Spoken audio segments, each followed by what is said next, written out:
손이 닳아 없어질 것 같았습니다. 붓을 들고 하루에 10시간, 12시간.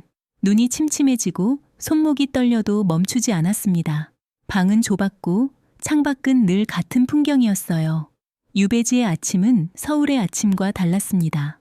아무도 찾아오지 않았고 누구도 그의 이름을 함부로 부르지 않았습니다. 그는 죄인이었으니까요.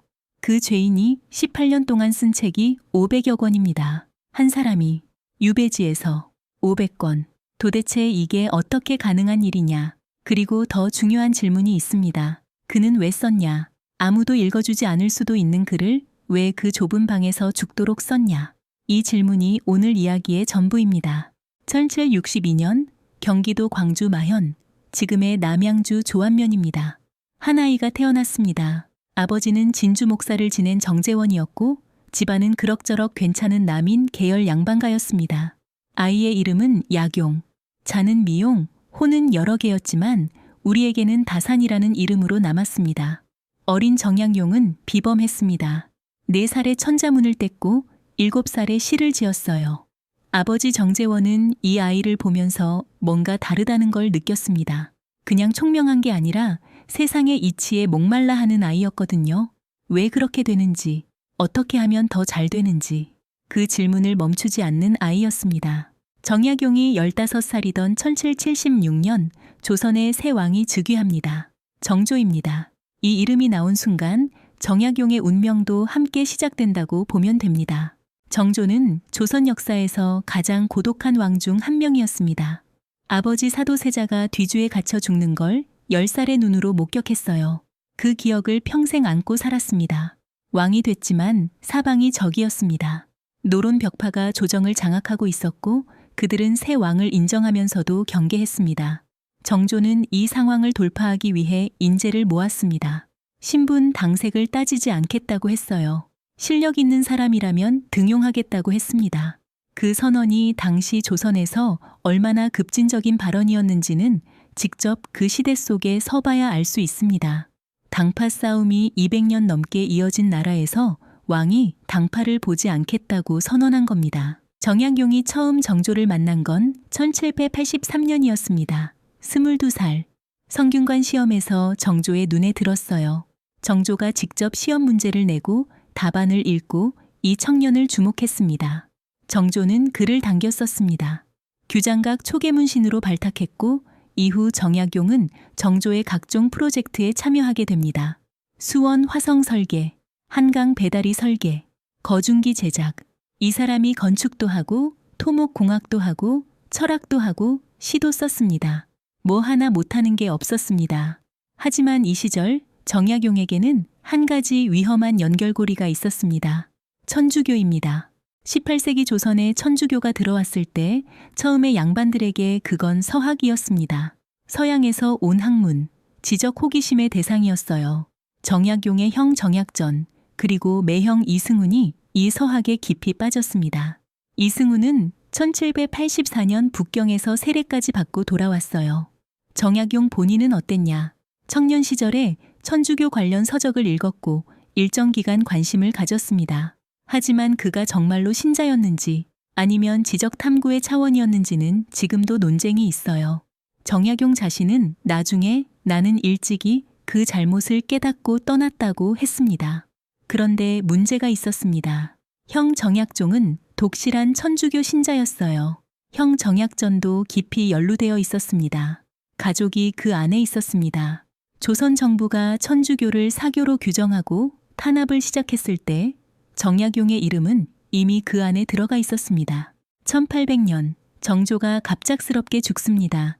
48살, 너무 젊었습니다. 독살 의혹이 있었지만 확인되지는 않았어요. 정조가 죽는 순간 정약용을 지켜주던 우산이 사라졌습니다. 그게 전부였습니다. 1801년입니다. 신유박해. 조선 천주교 역사에서 가장 대규모의 탄압이 시작됩니다. 순조가 즉위했지만 실권은 영조의 계비 정순왕후와 노론 벽파가 쥐고 있었어요. 그들은 기다렸다는 듯이 움직였습니다. 천주교 신자들을 색출하기 시작했습니다.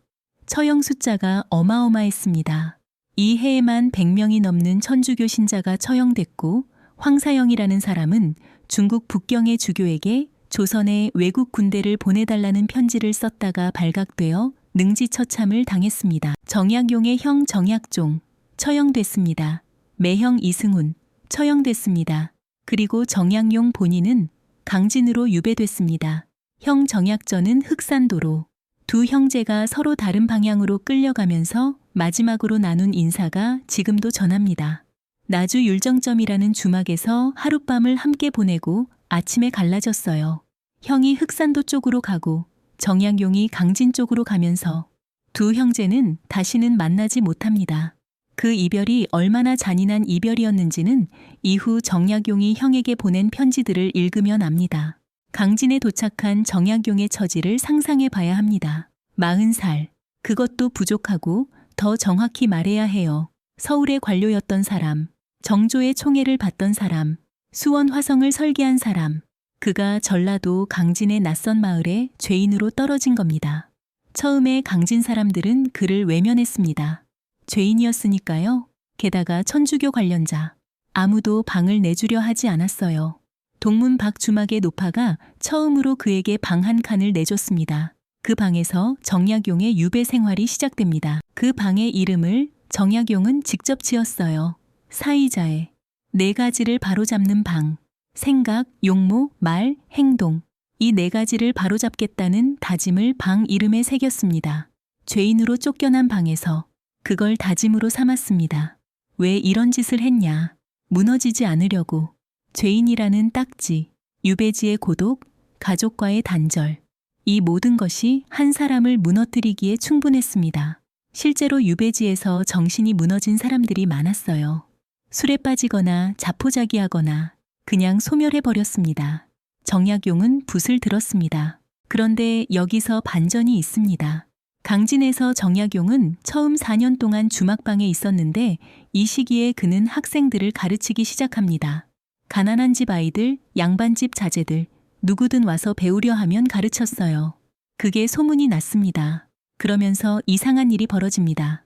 유배 온 죄인을 배척하던 강진 사람들이 하나둘씩 그 방으로 오기 시작한 겁니다.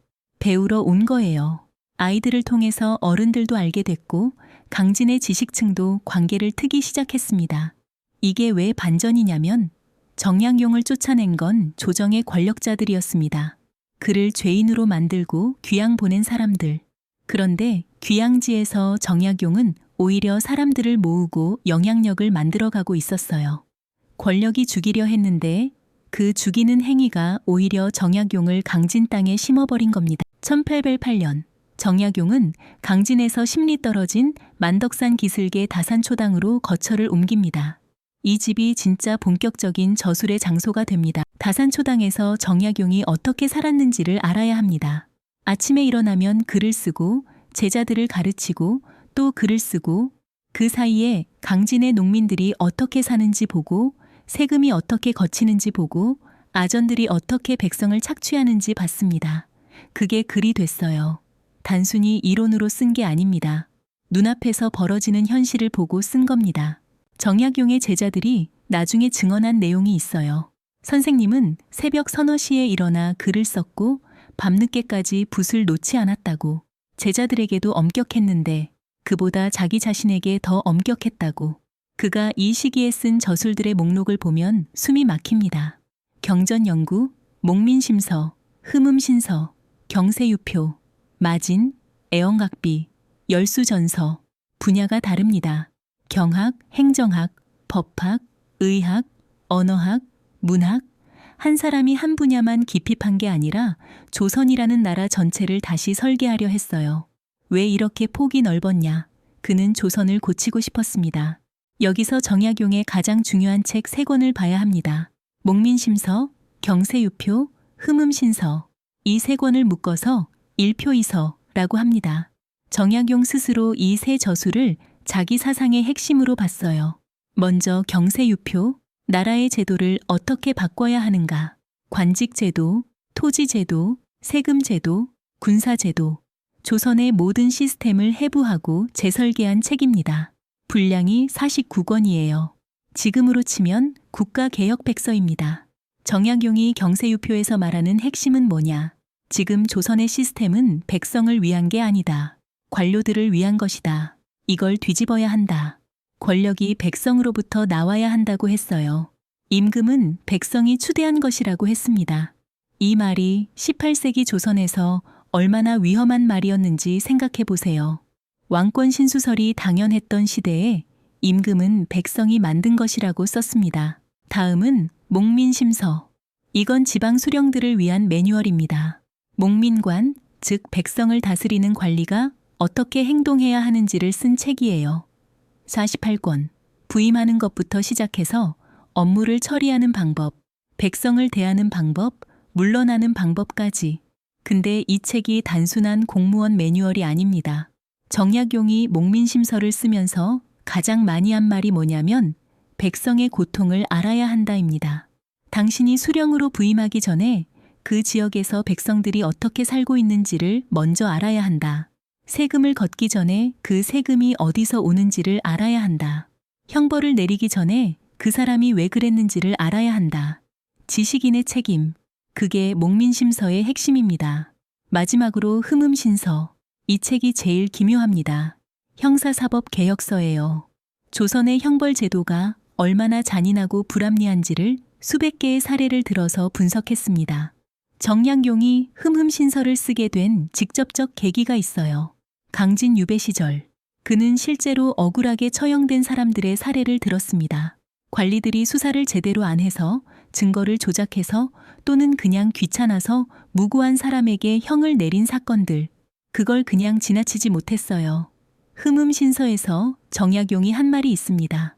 한 사람이 억울하게 죽으면 그 원한이 천지를 움직인다. 번역하면 이겁니다. 국가가 무고한 사람을 죽이면 그 책임은 반드시 돌아온다. 법은 권력자의 도구가 아니다.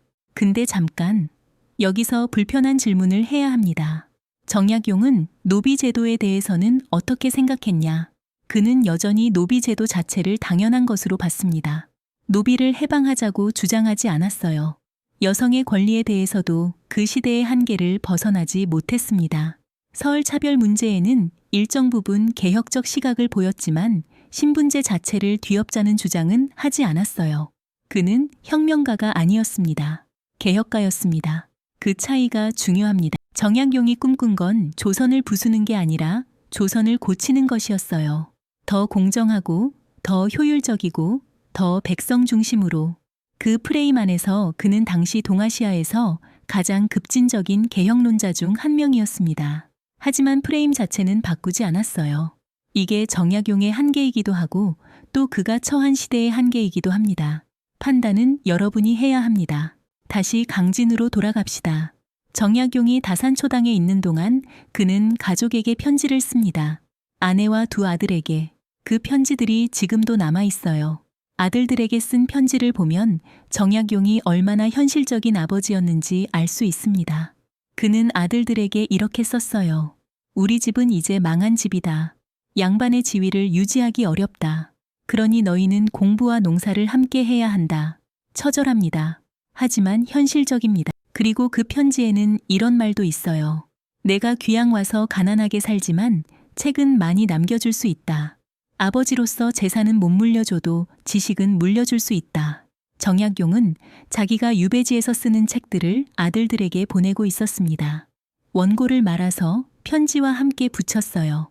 아들들이 그 원고를 받아서 필사하고 다시 보관했습니다. 그러니까 지금 우리에게 전하는 정약용의 저술들은 그 처절한 가족 관계 속에서 살아남은 겁니다. 1818년 정약용이 강진 유배에서 풀려납니다. 18년이었습니다. 57세. 서울로 돌아왔을 때 그를 맞이한 건 달라진 세상이었어요. 정조시대의 친구들은 떠났거나 쇠락했습니다. 조선의 분위기는 더 보수적으로 굳어져 있었어요. 세도 정치가 이미 시작된 상태였습니다. 정약용이 돌아온 건 고향 마연, 그 한강 옆 마을이었습니다. 그는 서울의 정치판에 다시 들어가려 하지 않았습니다. 아니, 들어갈 수 없었습니다. 유배에서 풀린 거지 복권된 게 아니었거든요. 관직을 받을 수 없었어요. 근데 그는 거기서도 또 글을 씁니다. 유배에서 풀려나서도 쉬지 않았어요. 강진에서 시작한 저술들을 완성하고 새로운 주제들을 탐구하고 제자들을 가르쳤습니다. 사람들이 찾아왔습니다. 이번엔 강진의 가난한 마을이 아니라 조선 전역에서 지식인들이 그를 보러 왔어요. 편지가 왔습니다. 책을 보내달라는 요청이 왔습니다. 죄인이었던 사람이 어느새 조선 최고의 학자가 되어 있었습니다. 여기서 정약용의 또 다른 면을 봐야 합니다. 그는 어마어마한 독서가이기도 했습니다. 강진 유배 시절 그는 중국에서 들어온 최신 서적들을 구해 읽었습니다. 당시 조선의 북학파, 즉 연암 박지원이나 초정 박제가 같은 사람들이 중국을 다녀오며 가져온 책들, 서양 과학의 영향을 받은 중국 학자들의 저술들, 정약용은 이것들을 흡수했습니다. 그러면서 자기 나름의 종합을 시도했어요. 조선의 성리학, 중국의 새로운 실학적 흐름, 그리고 서양 과학의 방법론. 이 세 가지를 어떻게 조선의 현실에 적용할 것인가. 그가 내린 결론이 뭐냐? 이용후생, 즉 쓸모 있는 것을 이용해서 백성의 삶을 풍족하게 해야 한다. 이론을 위한 이론은 죽은 학문이다. 조선의 현실 문제를 풀어내는 학문이어야 한다. 이게 실학의 핵심이었고 정약용은 그 실학을 조선에서 가장 정밀하게 체계화한 사람이었습니다. 정약용의 의학서 이야기를 해야 합니다. 마진이라는 책이 있어요. 마진은 홍역입니다. 정약용이 강진에서 직접 목격한 것들이 있었거든요. 홍역으로 죽어가는 아이들, 아무것도 모르는 의원들, 틀린 처방을 쓰다가 아이를 죽이는 장면들. 정약용은 의학을 정식으로 배운 사람이 아니었습니다. 하지만 그는 중국의 의학 서적들을 닥치는 대로 읽었어요. 조선에서 구할 수 있는 약재를 정리했습니다. 홍역의 증상과 치료법을 체계화했어요. 그리고 책을 썼습니다. 이 책이 나중에 조선에서 홍역 치료에 실제로 쓰였습니다. 유배지에서 쓴 의학서가 백성의 목숨을 살린 겁니다. 이 이야기에서 가장 슬픈 부분을 해야 합니다. 형 정약전 이야기입니다. 정약전은 흑산도로 유배됐습니다. 거기서 그는 자산어보라는 책을 썼어요. 흑산도 주변 바다의 물고기와 해산물을 정리한 책. 조선 최초의 어류학 저술이라고 할 수 있어요. 두 형제는 서로 편지를 주고받았습니다. 정약용이 형에게 편지를 씁니다. 형이 유배지에서 힘들 텐데 괜찮냐. 자기가 쓴 글들을 보내면서 의견을 구했어요. 형도 답장을 했습니다. 동생의 글에 대해 논평을 달았어요. 두 형제가 각자의 유배지에서 지식을 교환하고 있었습니다. 1816년 정약전이 흑산돼서 죽습니다. 정약용보다 2년 먼저 유배에서 풀려났어야 했는데 그 전에 세상을 떠난 겁니다. 정약용은 형의 부음을 편지로 받았어요. 그 슬픔을 정약용은 글에 담았습니다. 나중에 정약용이 회고하기를 형이 죽은 뒤로 오랫동안 붓을 들기가 힘들었다고 했어요. 그 사람도 사람이었습니다. 500권의 저술을 쓴 철인이 아니라 형을 그리워하는 동생이었습니다. 정약용이 75세 되던 1836년 2월 22일 그가 태어난 마현에서 세상을 떠났습니다. 바로 그 마현, 한강이 보이는 그 집, 61년 전 태어났던 그 자리에서 눈을 감은 겁니다. 묘하게도 그날은 그와 아내의 결혼 60주년이 되는 날이었습니다. 회혼일, 환갑의 결혼 기념일. 아내 홍씨는 남편이 유배가 있는 18년 동안 홀로 집을 지켰습니다. 두 아들을 키웠어요. 정약용이 고향으로 돌아온 뒤에도 가난하게 살았습니다. 그 아내의 치마 2폭을 잘라 작은 두루마리를 만들었다는 기록이 있어요. 그 두루마리에 정약용이 글을 써서 아들들에게 남겼습니다. 하피첩이라는 이름의 유물입니다.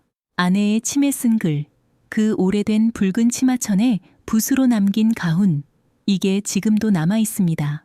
그럼 왜 결국 정약용은 500권을 썼냐는 질문으로 돌아가야 합니다. 단순히 천재라서가 아닙니다. 시간이 많아서도 아니에요. 유배지에서 할 게 없어서가 아닙니다. 그는 쓰지 않으면 무너질 것 같았기 때문에 썼습니다. 그리고 동시에 이게 없으면 조선이 망할 것 같았기 때문에 썼습니다. 두 개가 합쳐진 겁니다. 개인의 생존과 국가에 대한 책임이. 정약용이 목민심서 서문에 남긴 말이 있어요. 정확히 인용하면 저작권 문제가 있으니 내용을 전달하자면 그는 이렇게 썼습니다. 내가 이 책을 쓰는 건 내 재주를 자랑하려는 게 아니다. 나라를 걱정하는 마음 때문이다. 만약 이 책이 언젠가 쓸모가 있다면 그것만으로 족하다.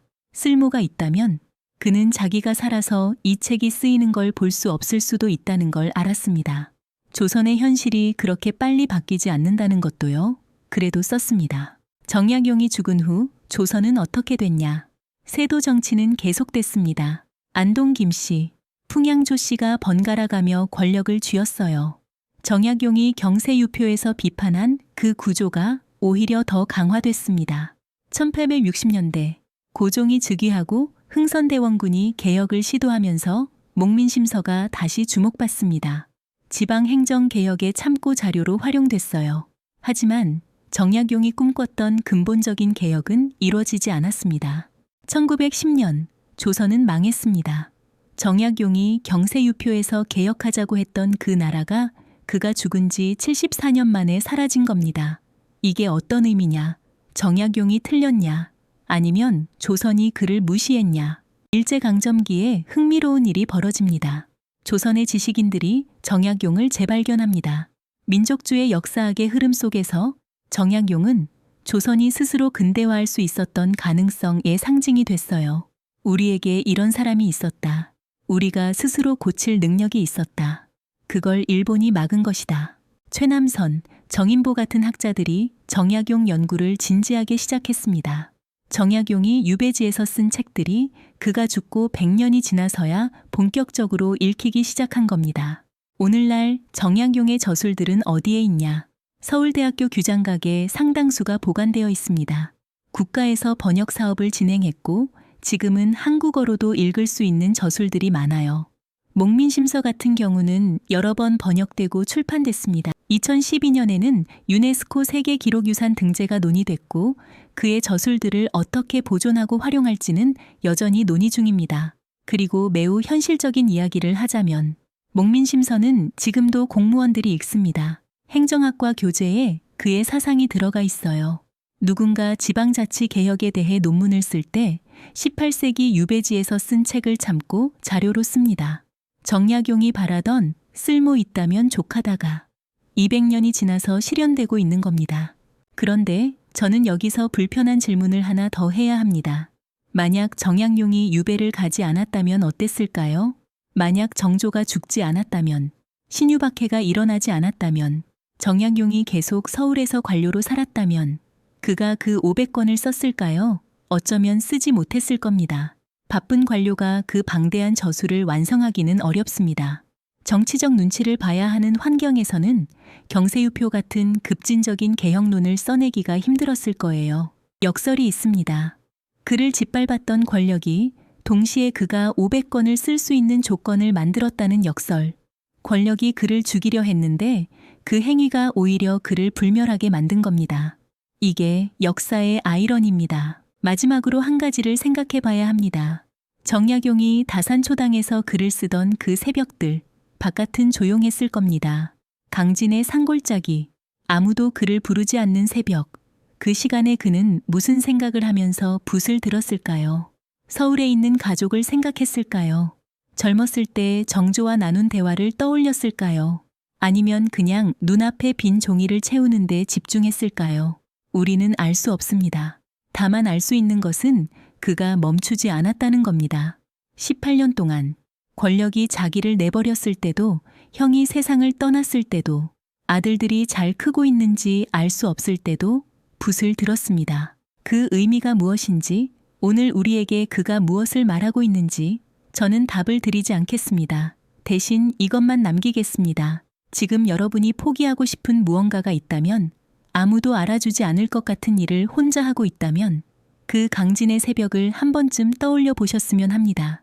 아무도 읽지 않을 수도 있는 책을 죄인이라는 딱지를 달고 18년 동안 500권 그 사람이 있었습니다.